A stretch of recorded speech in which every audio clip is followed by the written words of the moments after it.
Well, good evening to you. Great thanks for joining us. Welcome to Sunday Express. It's clear now that the agenda of the upcoming election, which is a month away, will be the costs of living. The Catholic bishops, Azimio, Kenya Kwanza.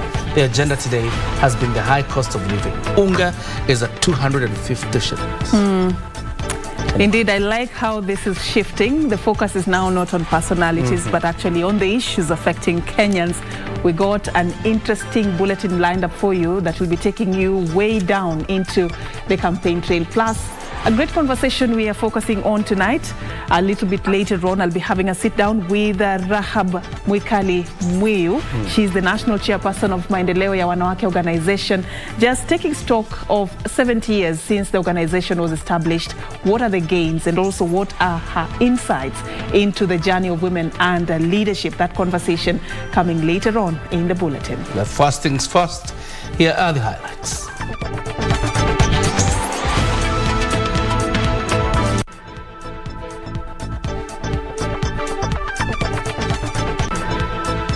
King of the Safari Rally, Finnish driver Kalle Rovanperä seals maiden Kenyan win to claim his fourth FIA World Rally Championship victory.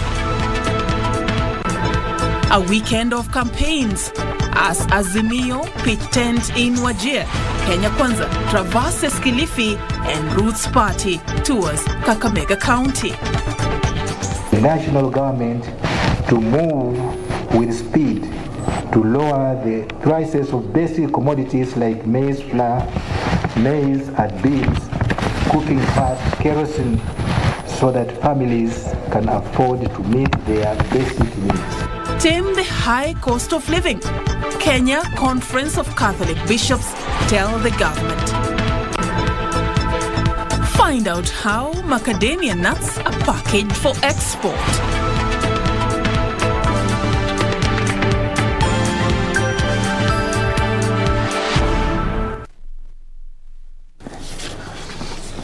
Once again, a very good evening and welcome to the broadcast. My name is Serfine. Our sign language interpreter tonight is Ann Wangeshi. And my name is John Jacob Kioria. Welcome to the broadcast. The Kenya Conference of Catholic Bishops wants the government to move with speed and address the rising cost of living that has seen prices of basic commodities, or rather the prices be more than double. Archbishop Philip Anyolo of the Nairobi Archdiocese says life is increasingly becoming unbearable for many Kenyans and the government ought to break the silence. At the same time, the church has challenged those seeking elective positions in the upcoming general election to offer solutions to the issues affecting Kenyans. Empty pockets, empty stomach. These seem to be the cries of many Kenyans. The situation compounded by the rising cost of living that has forced many Kenyans to dig deep into their pockets to meet their basic needs. Chakula kila mahali imepanda. Ukiangalia bei ya unga kwa saizi imefika shilingi 250 kwingine 230 na hii ina affect kila mtu. Those in authority to try to leverage and try to reduce the cost of living down. Kwa waheshimiwa hata waangalie pande yetu.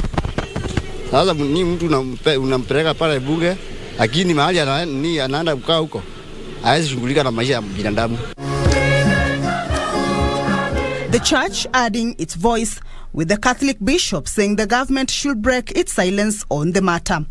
The increase in the price of the most basic foods and items is heightened and hiked to almost double, and yet the government and most of the political aspirants are silent about it. We need to hear solutions and how the new leaders will cushion the poor in this economic crisis.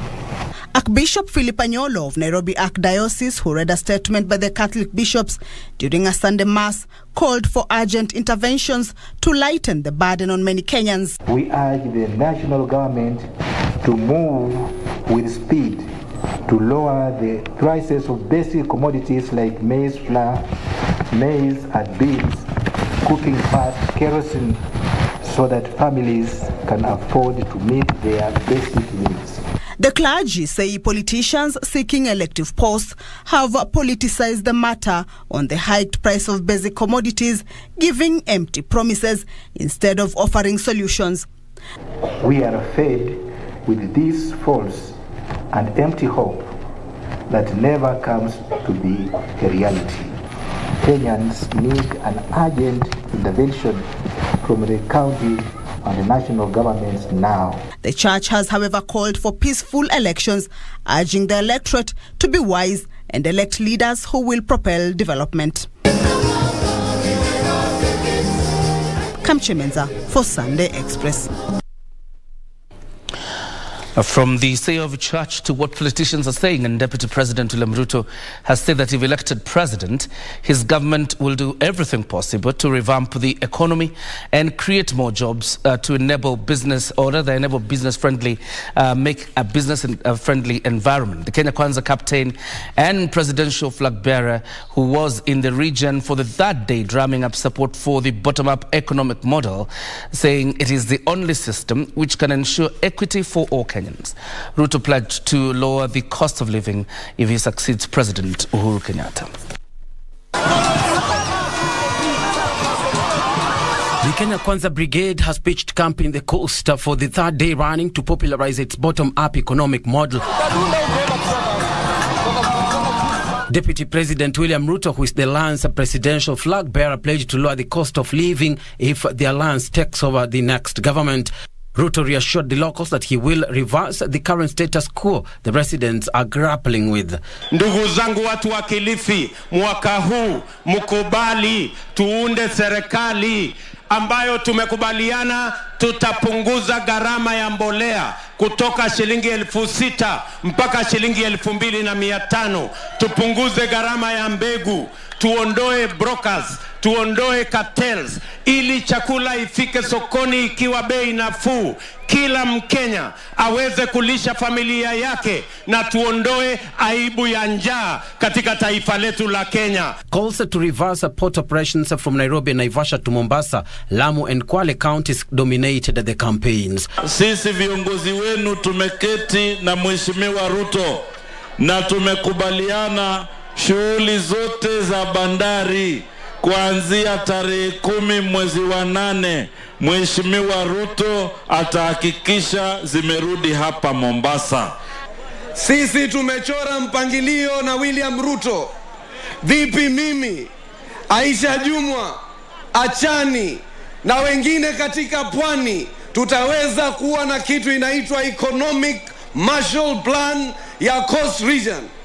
Katika siku za kwanza za William Ruto, sisi tutaangazia masala ya kiuchumi. Hivi ndivyo tutakavyotoka na zaidi tarehe 9 mwezi wa 8 kupiga kura ya Kenya Kwanza na Rais William Samoei Ruto, ili tukaweze kujikomboa kama wana Kilifi na wana Kenya. Our dignity has been ruined. Our dignity has been ruptured. Na ni lazima sasa tarehe 9 tubadilishe. Na mimi nawaambia mabadiliko yatatokea kwa William Samoei Ruto. Earlier, Ruto attended a church service at Pifa Church in Mariakani, Mombasa County. Now shifting to Azimio la Umoja One Kenya coalition, the presidential candidate Raila Odinga says he will reopen the Kenya-Somalia border if elected president to allow unfettered trade between the two countries. Raila, who was campaigning in Wajir County, further pledged to invest in manufacturing industry, which he says will greatly improve Kenya's economic fortunes and the welfare of her people. It was Raila Odinga's second day in northern Kenya, this time holding a series of rallies in Wajir County. To stabilize the commodity prices in the country, Raila pledged to reopen the Kenya-Somalia border to allow for cross-border trade that has largely been affected by the closure that has lasted for years. Tumesema tutafungua mpaka kati ya Kenya na Somalia ili tuwe tunaweza kupata sukari hata mchele kutoka ngambo hili kuja pande hii kwa njia sawa sawa. imefika wakati, in my view, tuanze kufanya positive little steps. Na step moja ni kufungua mpaka vile Junet amesema. Raila pledged to establish manufacturing industries across the country to allow for more production of Kenyan goods, which would in turn improve the country's economic fortunes. Kila county tutaweka viwanda. Hiyo viwanda itasaidia vijana kupata kazi na kina mama. Kama hapa tutaleta kichinjio Wajia, pale ambaye ng'ombe na mbuzi zinaenda pale, zinachinjwa pale, nyama inapelekwa ng'ambo, tunapeleka ng'ambo ili tupata pesa huku mzuri. The Azimio la Umoja One Kenya coalition presidential flag bearer called for peaceful coexistence among communities living in the area, while pledging that Azimio will involve communities and marginalized groups in its governance. Kwa mimi nataka nyinyi mkubali kupiga kura kwa Azimio la Umoja. Sisi baba na mama ndio wanatuko katika tikiti ya Azimio. Na utaona pale alama ya Azimio ni nyota 5. Mimi ni mama wa vijana.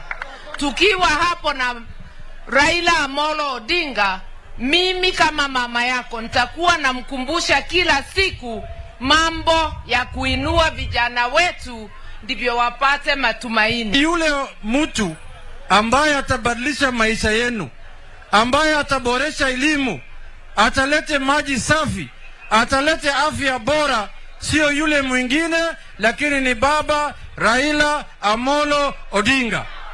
Area leaders called on Raila to ensure the allocation of more constituencies to the Northern Kenya region if elected president. And now, the Roots Party presidential candidate Professor George Wajakoya now says if elected to power in the August polls, he will positively overhaul the country's economic status within 100 days. Professor Wajakoya, who took his presidential campaigns to Western Kenya, maintains that the country has what it takes to be the economic powerhouse in Africa. Speaking in Kakamega, the Roots Party presidential candidate said his policy will be Kenyans first and promised to jail those who have plundered the country's wealth for their own selfish gains. Constitution tuna change hiyo, tutakuja kuuliza wananchi ni vipengele gani tunataka waondoe. Kipengele kile nitaambia wananchi waoke ya kwanza ni kwamba Waislamu watakuwa na holiday yao siku ya Ijumaa. Waislamu oye! Waislamu Waislamu Seventh Day Adventist mtaendelea hivyo hivyo on Saturday. Wakristo wengine mtaendelea hivyo hivyo on Sunday. Alafu mrasta atakuwa na holiday every day. Unajua wazee na wana nyinyi ndio mko wengi hapa. Asubuhi bibi aliitisha pesa asubuhi. Anakuambia mafuta imepanda bei. Anakuambia unga imepanda bei. Wamama inakuwa vita, si ndio? Mabwana anasema tunakula pesa yao. Na ni uchumi mbaya. Kwa hivyo tuangalie wewe kama mwananchi wa kawaida, unaumia aje? Kubali maneno ya Roots Party na Wajakoya, sino tunawahurumia, sino tuko na njia, tuko na solution.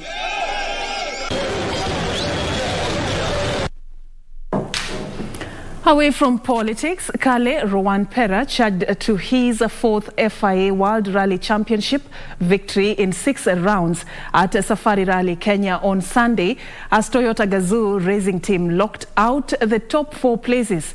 Only 6 of the 12 WRC Rally 1 cars completed the full rally distance in what proved to be the toughest event of the season by far. President Uhuru Kenyatta congratulated all the drivers who competed in the rally, mentioning Kenyan Maxine Wahome, who won her maiden WRC 3 title.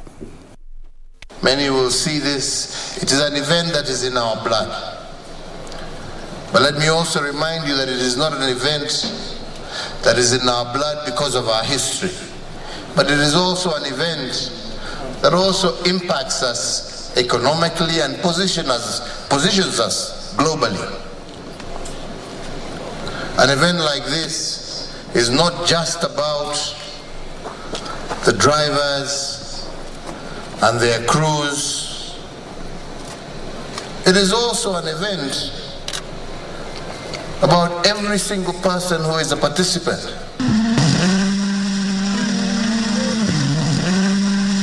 Kioria Novel won the Wolf Power stage to claim 5 bonus points in an I-20N.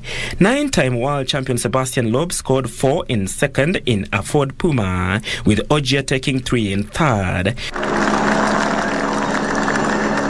Goose Greensmith secured 2 points in fourth in another Puma, with teammate Adrian Fomox netting 1. Sardinia Rally winner Ot Tanak ran as high as fourth before a transmission issue on Saturday, and a power steering failure forced him out of the Safari Rally Kenya. The best Kenyan was Aman Singh Rai in position 12, while Maxine Wahome finished 15th. I want to congratulate our very own Maxine Wahome. You have proved that the world of motorsport is not the world of men, but the world of humankind. We congratulate you as a winner.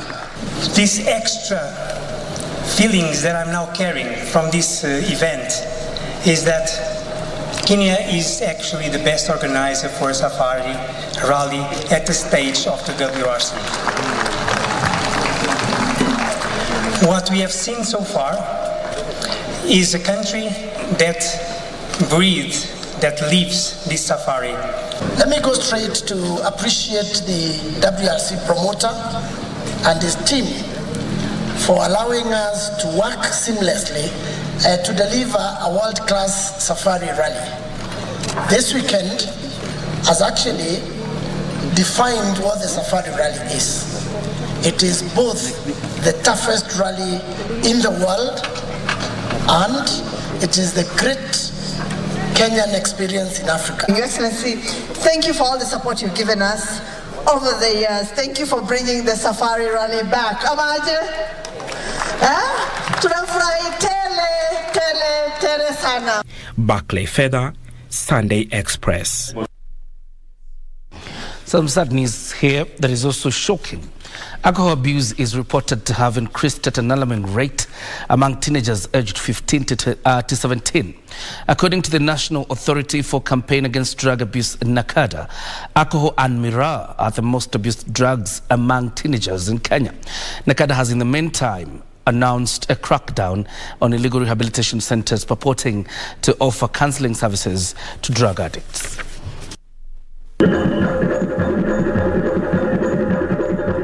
Kenya joined the global community in marking the International Day Against Drug Abuse. And the National Campaign Against Drug Abuse, NACADA, led Kenyans in celebrating the day at the University of Nairobi grounds. But the revelations on the stage of drug abuse among the youth in the country was alarming, with teenagers between the ages of 15 and 17 leading the pack. When you're looking at the status in our school programs, in current use for primary school, we've also been able to do studies in primary schools. You can see our students in primary are taking alcohol, tobacco, miraa, and even cannabis. I therefore invite you to partner with us in reaching out to all the society. We are open to work with all like-minded institutions and individuals towards realization of a society free from alcohol and drug abuse. According to NACADA, Kenya is also reported to have an increase in the use of marijuana edibles as the government maintains the use and sale of the substance remains illegal. Seeing now an emerging trend in the use of cannabis edibles. You know, in the earlier days, I think cannabis was just restricted towards, smoking. But now we are seeing now confectionaries, the industry around confectionaries. I think we are seeing now more and more demand for edibles. For example, the wheat cookies are very common. Also the Muiu are now actually being being laced with cannabis, and also even sweets, which are actually made of cannabis. So I think we are seeing, and some of these products are very, very common with our young children. These, as the government want that unstandardized and illegal rehabilitation centers risk closure. Kenya, I want to say categorically, it is illegal. Until such a time when Kenyans themselves, because It is in the Constitution of Kenya. Amending the Constitution requires the Kenyan public to say that they would like to amend that clause. So until such time, marijuana is illegal, and we want to discourage such discussion because we are now trying to promote drug abuse.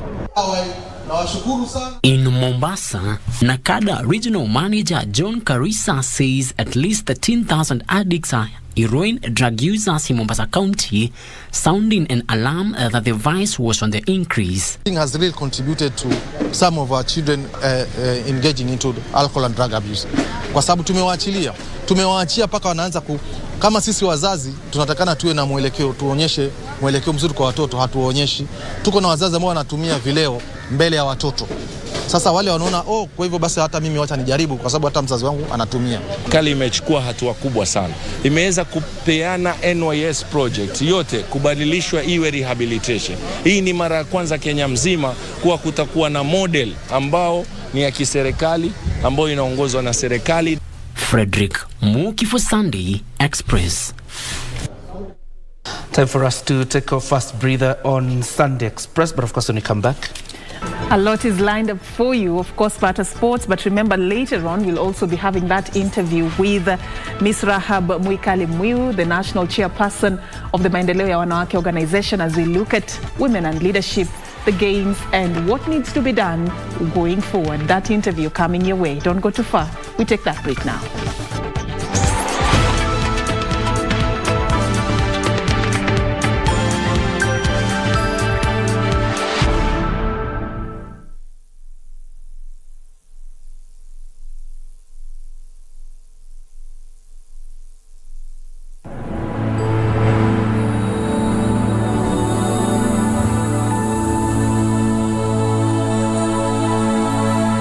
Every day, over 15 million members are transforming Africa.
Empowered to learn, to create, to grow, to harvest, to lead, to dream. Equity. Karibu member.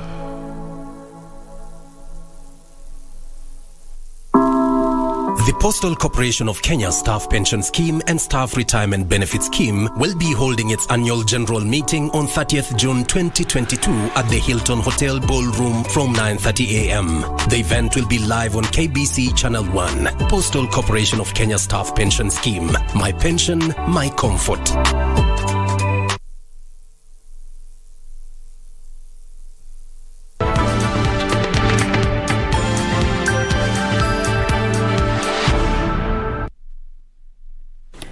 Welcome back and thank you for staying with us. Now, the civil society organizations under the Uchaguzi platform have faulted the Independent Electoral and Boundaries Commission for scrapping the use of the manual voter register at polling stations.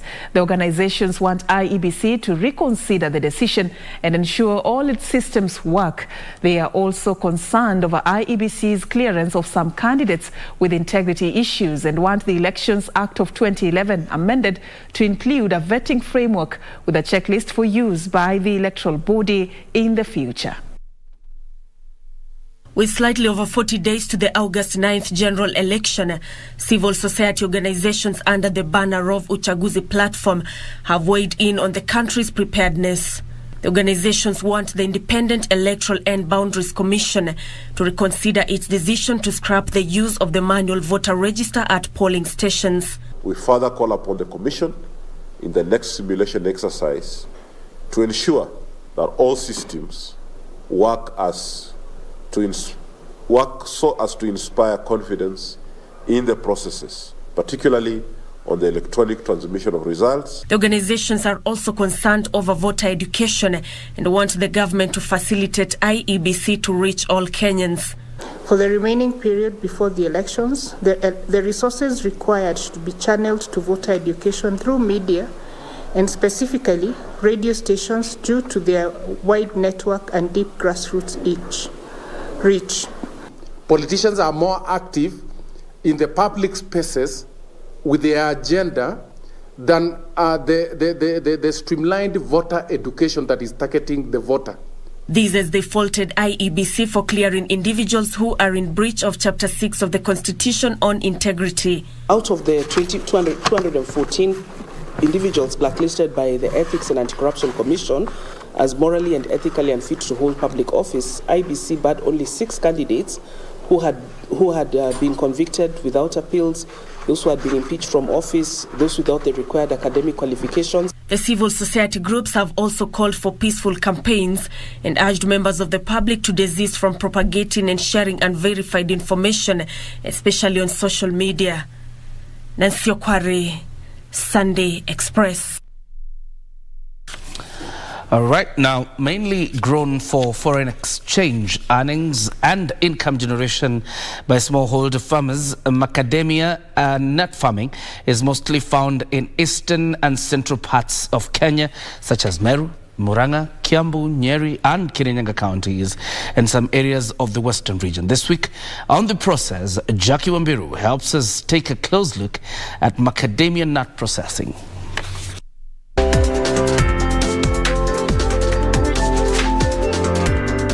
Globally, macadamia nut accounts for 1% of the nut tree production, with Kenya producing 13% of the world's macadamia nut production. At the River Machakos County at the export processing zone, wet macadamia nuts are received from the fields. On arrival, the macadamia nuts are first weighed at the weighing bridge and manually screened for dust, any foreign matter, moldy nuts, undersized nuts, which are then removed. By manual screening, I mean we use 18mm mesh where we pour the nuts from the gunny bags. Then we use personnel to sort the in-shell nuts. Here we remove the undersize, we remove dust, we remove any foreign matter, and any moldy nuts, we remove it at this point.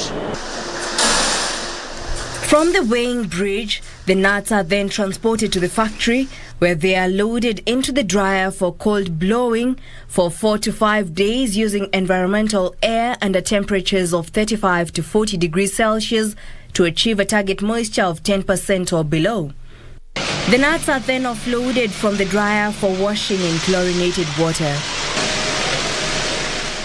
The nuts are then loaded on the dryer for final drying at 48 to 50 degrees Celsius to achieve a target moisture of less than 2% or below.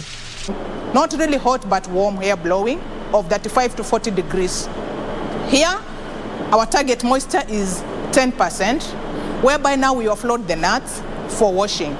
Washing, we use chlorinated water, whereby we wash these nuts, then we load them to dryers again for final drying. After the right moisture levels are achieved, the dried nuts are then offloaded from the dryer to the cracking section.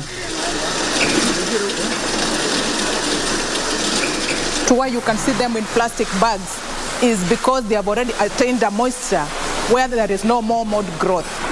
So the nuts cannot deteriorate from at that point. Stored in plastic bags, the nuts are then offloaded to the sizing grader, which ensures the sizing of nuts to desired sizes is achieved to ensure efficiency of the cracker. The sizing grader sizes the nuts into different sizes for efficiency of the cracking. That is to ensure once the nuts are put in the cracker, all the nuts get cracked, or else the minimal which are uncracked are very few. At the cracking session, the nuts are passed through the pneumatic shell separator. That is the one which accommodates the particles and the small shells and the particles of the kernel itself. That's why it passes through there, so that it gets separated, so that at the final point, those particles are not present. Dressed in blue dust coats, in-shell sorters then separate the kernel from shells. It is then that the kernel sorters adorned in white dust coats remove any immature, discolored, damaged or foreign matter. Immediately after the nuts go through the kernel sorters, final inspectors then check for any foreign matter and ensure the kernels are of good quality before grading. At the kernel grading section, sizing of the kernel into various styles takes place, with the 0 being the biggest all the way to style 6, which is the smallest. The bigger nuts, we call them style 1, style 0. We come to style 1. We have style 2, which is a blend of the style 1 and 4L. Then we have the style 4S, 1S, that we are up to the smallest size, which is style 6. The kernels then go through the metal detector, which checks for any metal fragments in the product. Metal detection part is for detection of any metal fragments in the product. Here we use 3 test pieces. We have got ferrous test piece, we have got non-ferrous test piece, and we have got stainless steel test piece. After they have passed through the metal detector and they have been accepted by the metal detector, vacuum packing then takes place, where accepted nuts are weighed into aluminium pouches of 11.34 kilograms. Here, white spot nitrogen gas is then splashed onto the nuts. We package in aluminium pouches is because the aluminium pouches have been completely tested to ensure that there are no pinholes. So we are quite sure when we pack our product in the aluminium pouches, our product is not likely to lose vacuum. The vacuum packer is connected to the nitrogen cylinder. Vacuum pouches are then held overnight to check for any loose vacuum. The ply, being it 5, it ensures that the pouch inside is safe. It won't get damaged on the way as it is on shipment. Once it is confirmed of the absence of loose vacuum, the pouches are then put into secondary packaging in a corrugated 5-ply carton and sealed, ready for export. Our customers comprise of China, US, UK, Canada. Reporting for The Process, I'm Jackie Wambiru.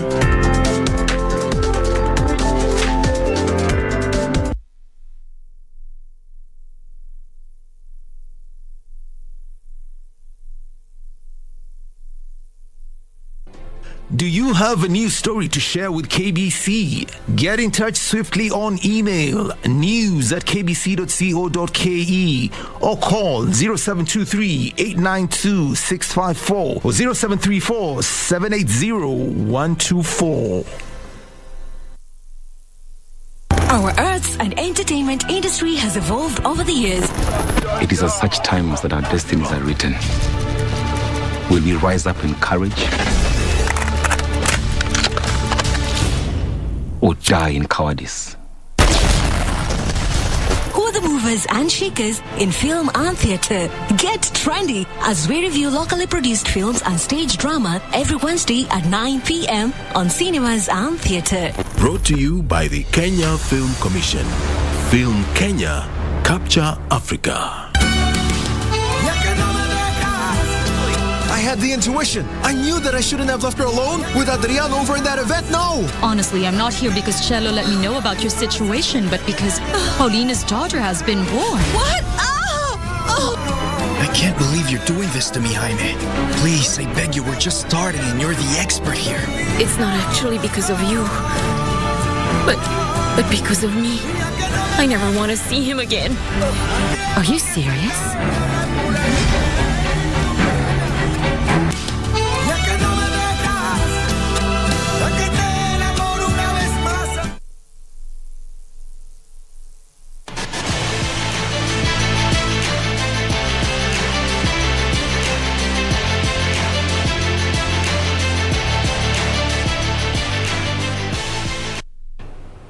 Welcome back to Sunday Express. Let's now take a look at what's making headlines in the world of sports. My name is Karen Kibet.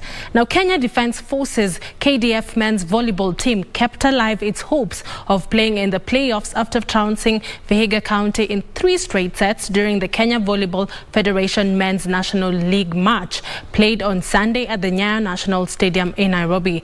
This and other stories, including handball and basketball results, in the wrap up next. KDF won by 3 sets to nil of 29-27, 25-21, 25-12 against Vihiga County to stay in contention for a place in the playoffs. 4 teams will earn slots in the playoff round where the winner will be decided. It's now actually a very good expression of how the men's national team played in Rwanda earlier on in the year in January, and they played very well during the African Cup of Nations. And we have new players, we have new teams coming up, and every team is putting their best foot forward.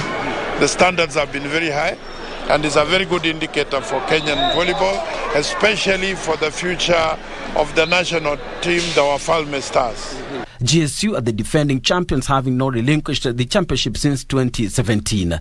KDF head coach Elisha Liwa said he is optimistic that his side will sail through with 2 fixtures to go. KDF is scheduled to play Mombasa Prisons and Rift Valley Prisons. There are around 3 teams. We are competing for that top 4.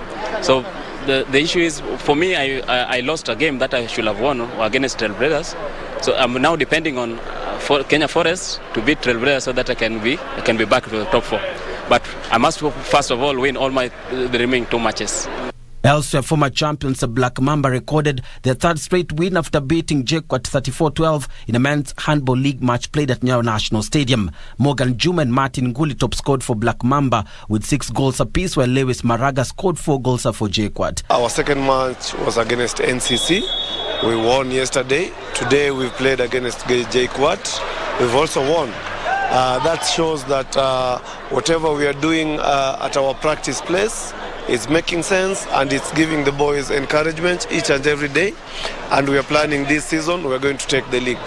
In other men's league results, Strathmore, who are league hopefuls, narrowly beat Buccaneers 2018. Maxwell Munene and Brian Murangosi scored for the students 4 goals each, while GSU registered a convincing 41-20 win against Young City. Thank you, Okumu, for that report. Moving on, FYA Muma All-Stars beat Melta Kebiria FC 3-1 to win the FYA Muma friendly match played on Sunday at Ruthimitu Mixed Secondary School in Dagoretti South. Dennis Nganga, Francis Matekwa and Shakur Ali scored a goal apiece, while Sami Agesa scored the consolation for Melta. The win handed the victors 50,000 Kenya shillings pass, while Melta received 30,000 Kenya shillings. The tournament, which was organized as a follow-up to last year's FYA Muma Super Cup, was geared to helping tap soccer talent as well as provide the missing link in turning sports to a vibrant industry that can employ hundreds of youths. I'm also vying for the Member of Parliament seat for Dagoretti South. And most importantly, one of the key agendas in my manifesto is sports, and the need for us to realize how much we can be able to create a nexus between the sports and the young people, for us to create employment, and also once we create employment through sports by discovering talent, by also creating more opportunities for them so that they can be able to be, to be able to take care of themselves and to be able to be financially dependable, then that will also create more opportunities and job opportunities for other people through sports, through talent and arts.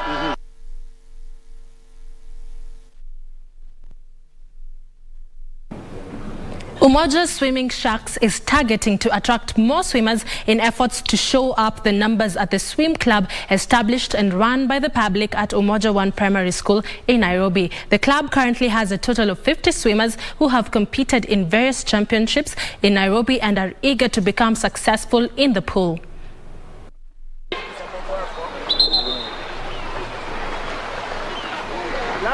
Kila nikienda competition, kila nikienda mashindano, napata kurudi na goal moja au mbili au tatu au nne.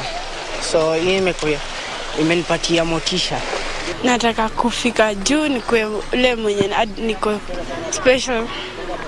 Yani naweza nikiwa mkubwa nikwange tu najua kuswim.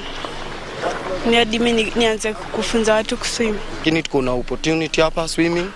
So mimi naweza sema wale wenye wako interested kujoin our team, tuko open, tunapatikana Umoja Sharks, Umoja Primary School, at Umoja 1. Za trainer watoto. It is a passion niko nayo na napenda sana kuona watoto wakitrain wakiwa wanaendelea hivi wanaendelea, and I believe in a few years to come mmoja wao ndio atakuwa Danford wa Kenya. The passion the kids have. This kid would come from school, aone amechelewa. The kid wouldn't go to the house. Afadhali akuje kutuvalia. They go with their costumes to school. Ndio asichelewe masaa ya training. So when you see that kid that dedicated, it gives you the morale of you wanting to train this kid to perfect this kid. So that when you see the kid shine, you also feel satisfied.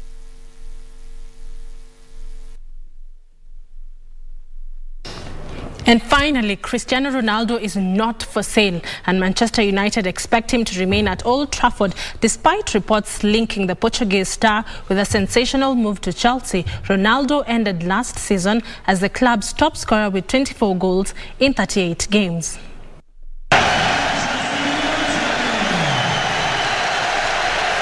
Well, this is his stage once more. Thick atmosphere. 12 years and 118 days since his last United appearance. Ronaldo plays for the Reds again. Meanwhile, Wales captain Gareth Bale has agreed to join MLS side Los Angeles FC on a free transfer. The 32-year-old is currently a free agent, having left Real Madrid after 9 years in Spain. The 5-time Champions League winner had been linked with a return to Tottenham Hotspurs as well as a move to home city club Cardiff. The signing of Bale, who joined Real Madrid in 2013, is set to follow Los Angeles' move for Italy defender Giorgio Chiellini earlier this month. And Barclays report brings us to the end of the sports news tonight. Have yourself a peaceful night. My name is Karen Kibet. I hand you back to Serfine and Kioria for more. All right.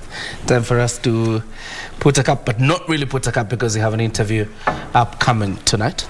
Yeah, tonight I had a sit down with the national chairperson of the Maendeleo ya Wanawake organization, Rahab Muiu. Among the issues we discussed include how the organization has played its role in empowering women, a role that it has played for 70 years plus and counting, but not without challenges, which she also mentioned, and efforts they have sustained in just pushing for women to be part and parcel of the leadership and governance in this country. All right. And many more that we leave you to now follow in this interview that we had with her. But for us, It's up to there, it's a good night and God bless. God.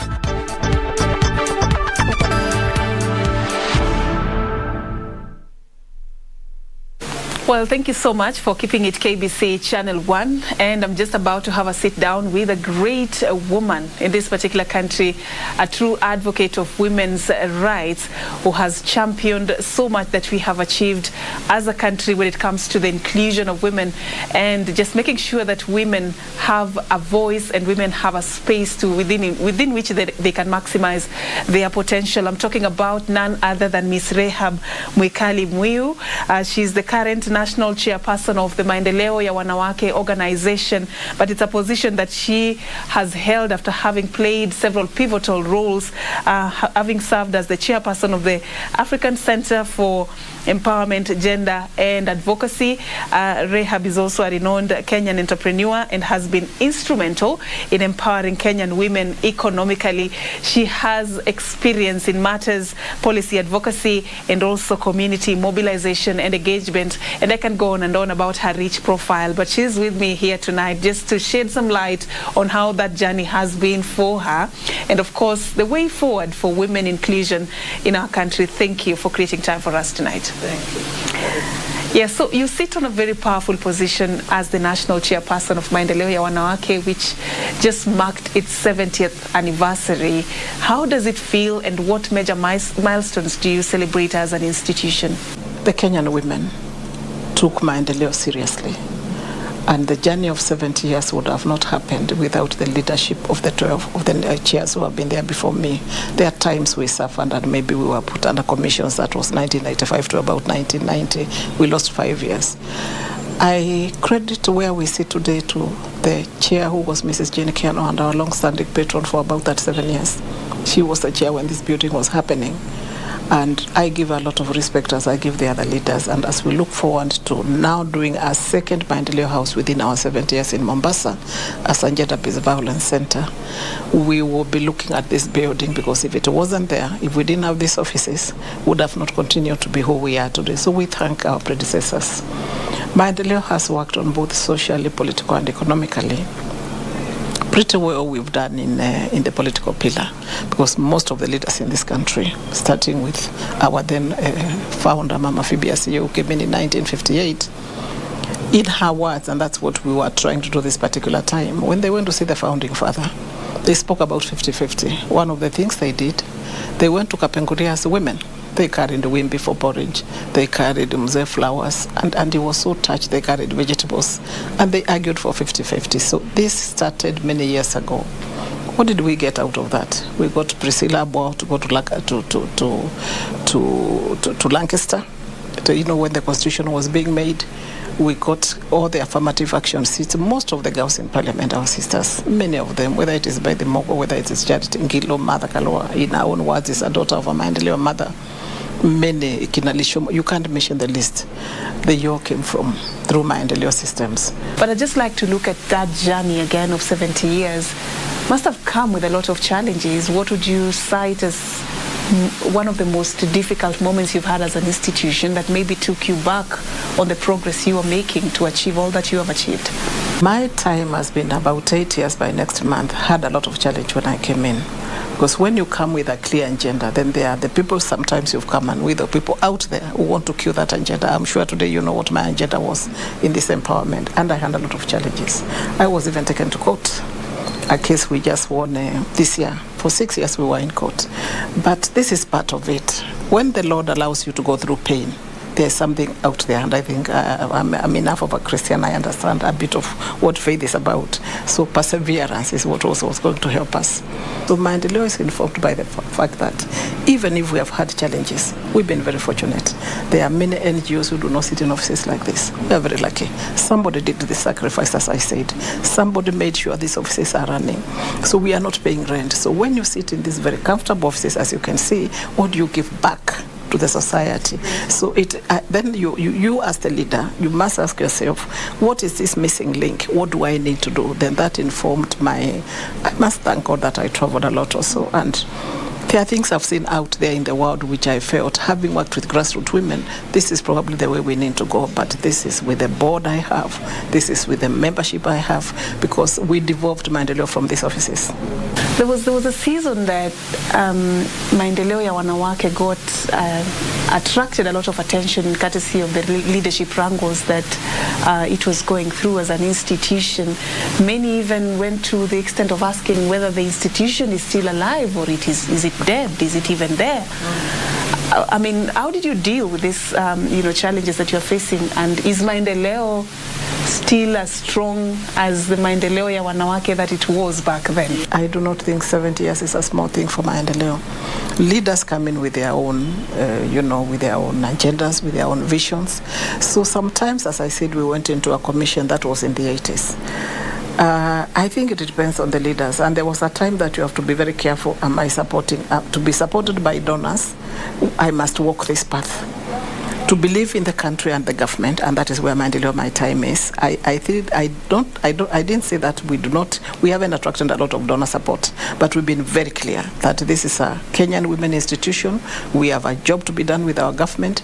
We are like a quasi-government agency. That is where we started, and that is exactly where we are going back. That is a conscious decision I made, because for me to be able to reach all those counties and to know where the issues are, that we are getting cows giving birth at 10 years, and what do we need to do? We need to partner with the government. Because we and government are sisters. This is our country, and I didn't believe somebody from out there will come and understand us more than the Kenya government would understand us. So we then developed this issue of working with the Office of the First Lady, and we really thank her. We did the Beyond Zero with her, we did the marathons, and then of course His Excellency the President has been able to support us, including the trips we are doing now. It was courtesy of him supporting us financially. As to when maendeleo had a bigger voice than today, sometimes I think I don't think I want to buy that, because when then it was that loud, what did it do? Which it is not doing today. Because there are people who really want to be in the media, and there are people who want to work in the background, such that by the time I come out, then you can ask me, what have you been doing? Then I'll tell you I've been doing a national water harvesting project. We started in 2019, so leaders are different. So I probably may look like I really want to be in the media, but that's not me. So what is it that you'd cite as your priority areas, just 3 priority areas as you mark 70 that you haven't done in the last couple of years? We are looking at the leaders who are going to come into government, that we want to be their partner. We want to look at the leaders, the women reps, the women members of parliament, the deputy president coming in, a woman. What is this we can do for this country?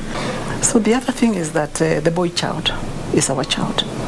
We've started a program with Bishop Rahab Muiu on positive masculinity. We are going to be carrying it forward. We need to be in this country, and because maendeleo has so many leaders from the ward to the sub-county to the county to where we are, all led from the by secretariat and us here, we need to go out into the counties. And also, I'll be calling on the old teachers to come and help us, even as we call our leaders, because there is a job here in this country to be done of values. We cannot afford to have children in the streets in the 21st century, whether it is Nairobi or in Mombasa. And this is a country with issues of widowed women going through a lot of stress when their husbands are not there. The single mothers, sometimes not by choice. A partner may just die, or you never got married, you have children. It's a family with the women who have also been divorced, and they have families to take care of. So there is a lot maendeleo is going to be dealing with. So our 3 is values, and the next one is going to be values, and number 3 is going to be family. All right.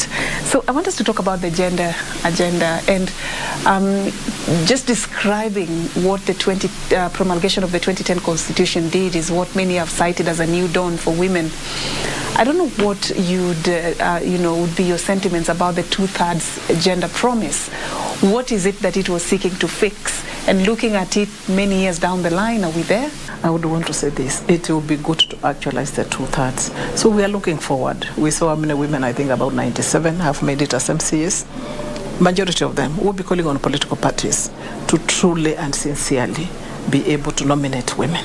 This is what we are going to be calling. However, we would have expected a lot of support from the donor world in supporting trainings and civic education and all this. Some are lacking, and time is not on our side. So we hope, and we are very happy that Right Honorable former Prime Minister has been able to give us a woman. We feel like just right there, we've gotten a 50-50. Before we get to that, the 11th Parliament, the 12th Parliament failed to pass the 2/3 gender principle. There was a case by the Independent Electoral and Boundaries Commission seeking to make it to obligate political parties to ensure the 2/3 gender principle is observed in their political party listing, which was quashed again. I mean, where do you think the problem is? Do you think there's a genuine intention to pass this bill, or there could be something else? I am not very good in dealing with negative issues. I like being positive. What has not happened has not happened. We are here celebrating a woman Chief Justice, right? We are here celebrating a woman Deputy President coming in, right? So all we can do is give it our very best, you media, ourselves, that we now advocate and we continue doing it now as we go into elections and calling on women to be able to elect women by Maendeleo Putaraida, women of integrity, because that is what will form this country. But going forward, we hope that there's going to be a very cautious decision made here around the 2/3, because we shouldn't be where we are, but we don't want to miss the excitement of a woman deputy president also, because that makes us feel 50-50 right now. And once we are on that table, I think the rest is going to follow. You are part of those who are agitating for this to happen, for the front runners to consider a woman as their running mate. Maybe it would be prudent to ask, why was this important, and how does it make you feel now that at least Martha Karua is on that particular ticket? I feel great. The day she was nominated, if you go to your clips, you interviewed me down there. I could not even go to KICC. Honestly, because I am a mother and I've given birth, as I waited, I felt that feeling of waiting to get a child. I could not move out of this place. It has been an extremely humbling experience. I don't know, God has done it for us. We cannot leave God Almighty into this. On this desk, we were going to Mount Kenya, was the second celebration. I sat down and I called Honorable Mother Karua, I called Mama Mary Wambui, I called Priscilla Nyokabi, I called Sabina Achieng. I invited all of them, Karugu. And Mother calls me on Sunday. I was in my upcountry home. And she says, Rahab, I got your letter and I'm coming. And Mother comes and I just make an announcement. Because we have been feeling as Maendeleo, this lot we need to talk about it. If my predecessors, Mama Phoebe did it in 1960, surely if God has given us life to be 70 and we are in office today, the most honorable thing to do is to campaign for the 2/3 you are telling me, is to talk about the girl child and the issues we are having. It is also to say we are ready for a woman deputy president. I made this announcement, I had like 2,000 women, and I said, we have Mother Karua here, and we are asking Nikasema Baba, my President Kenyatta, if you can consider. I didn't even remember Mother was not Kenya, by the way, because I'm Jubilee. I did an announcement. It was breaking news from all of you, and from that day, we went to Machakos for the Eastern Bloc. We had from Sabit all the way. I invited her. She came as a chief guest. She actually flew in. I saw the response, like 2,000 women. But it is until we went to Eldoret, and I had 14 counties. And the reception I saw in Eldoret, in my own heart of hearts, there was something speaking. So because we're running out of time for this, I just want to know, in your assessment of how the ground has shifted in the 2022 general election when it comes to the number of women who are coming out to vie for different political seats, what are you reading? The justification is we have one of us now nominated at the top. If there is anything former Prime Minister has done for the Kenyan women, is to tell us, I see you, I hear you, I have Mama Ida with me, who has also been in the women movement, and I believe in you, and I'll give one of you to come and work with me. That alone has been the game changer. You've seen governors, including Kina Mutula, young people, Kina Kioria, everybody's going for a woman. So what Baba has done, and we must respect that man, and we must give him this vote. What he has done is to say, I confirm that a Kenyan woman is capable. A Kenyan woman can do it, and I have one of you to walk with me this journey. And at this juncture, I want to thank Charity Gilu in a very special way. She has been bigger than herself and this nation. She's been able to step aside and to even support her sister when she was there in it like her. And Charity, my sister, we thank you as we thank Martha. Those who oppose the 2/3 gender rule would say, women have the 47 slots for women representative reserved for them. So leave these other ones for the men. What is your comment on that? We fought for 47 slots. I think I was a national vice chair or a provincial chair. And I actually remember we were with Kina Mama Ida, we went to City Hall, and we had a meeting there. And we all moved to Parliament to ask our men members of Parliament to support the 47. And who was in Naivasha? Charity Ngilu, Mother Karua. In Naivasha was Charity and Mother Karua and Kina Mutula Kilonzo. They walked out and they said, you must give us the 47 seats. We got those seats courtesy of those two mothers. And so what am I saying? Those seats were fought for very hard. And what is, if we have a parliament of 400 and something, what is wrong with the 47 seats belonging to women? Men have all the other spaces to go and fight for. And I want it to be on record. Maendeleo believes in family. We have absolutely nothing. Men are our partners. What I think we need to look at when should they be after given we more win, than just the 47? Oh yes, absolutely. That's why we want a deputy president, and believe you me, we'll be going for presidency. You know, now we have just started. So yes, they need to be governors. They want to be deputy governors. But can we women of Kenya lead with very high integrity so that the future will judge us very fairly? As we close this, as part of your parting shot, what do you think needs to be done to achieve a satisfactory representation of women in leadership positions? We will talk more after elections, but I think I'll be calling on the nation. Where you think you have women who are standing, you know them, please give them the vote. And where also you have men, and we have men friends and some brothers who are standing, please also give them the vote. This country is for all of us. Just like we share homes, let us also share in the governance of the country, Kenya. And we'll be saying this with a lot of humility, and where we miss it, even in these videos, forgive us. We mean well, and we mean well for this country, Kenya. And may the good Lord bless all of us. Thank you so much. Asante sana. Thank you for creating time for us tonight. That is Miss Rahab Muiu, the national chairperson of the Maendeleo ya Wanawake organization, just speaking to us about the journey that the organization has taken 70 years since it was established, and of course the way forward, even as we head to the 2022 general election, what needs to be done to ensure that we achieve women inclusion in leadership. My name is Serfine Oma. Thank you for watching. Have a good night. Thank you very much.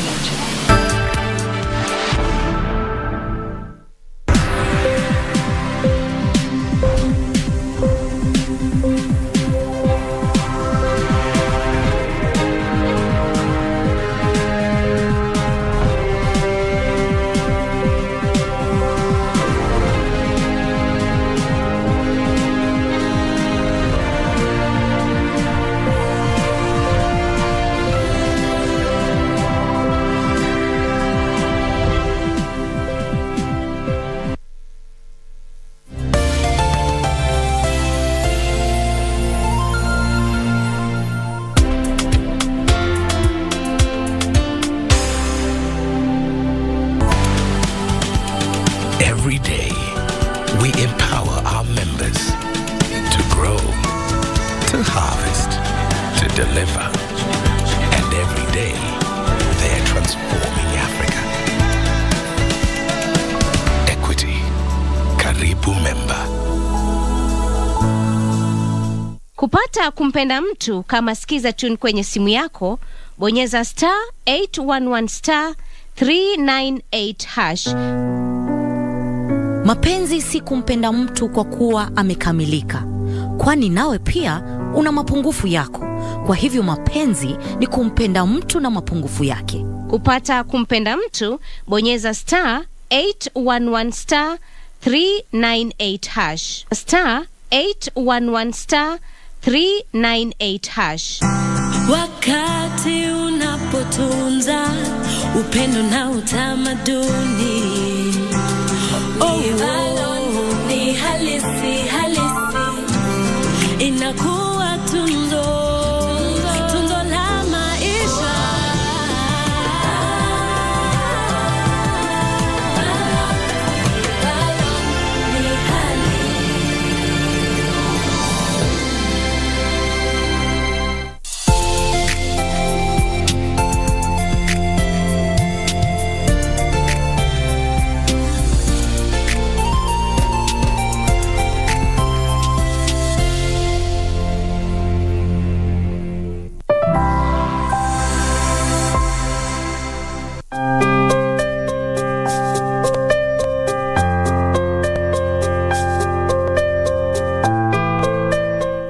Hello, good people. This is Save a Life, and thank you for your support. As you say, that service to humanity is service to God. Tuzidi kufanya hii kazi ya Mungu. So far tumeweza kusaidia watu zaidi ya 978. Thank you. Let's continue doing this. And as I told you earlier, that Save a Life hatujagui. Tunatembea Kenya nzima kufanya kazi ya Mungu. Tunaona Pokot, Turkana, Kiambu, na hii wiki nimetembea eneo la Coast Region, Kilifi County, mahali kunaitwa Kinango constituency, na nimetembelea mzee mmoja anaitwa Mr.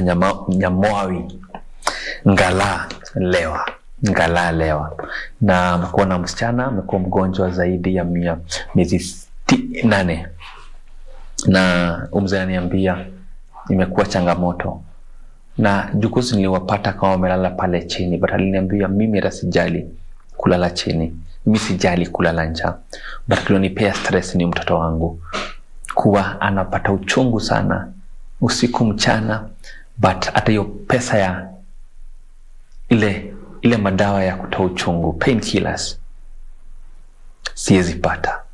Pesa ya transport kutoka hapa kumpeleka hospitali siwezi pata. Nimekuwa ngumu sana. Hapa chakula imekuwa ngumu. Nilikuwa is about like from Mombasa town mpaka pale ni about 70 kilometers. Na pale ndio anapeleka ule mtoto hospitali. Na ikakuwa nikaona wanapitia hali ngumu. Ule mzee kulala unalala chini, chakula ni shida.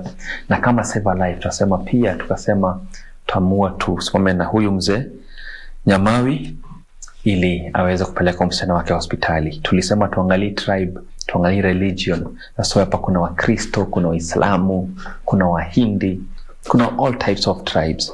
So leo tushikane na huyu mzee, tumsaidie ili aweze kupeleka msichana wake hospitali. Miezi 8 na wajajua shida ni nini, because wamekosa ile pia pesa ya investigation. So na request tunaweza tumia ile paybill number yetu 600054 600054, account andika Nyamawi, account andika Nyamawi, and God bless you as you purpose to support this man.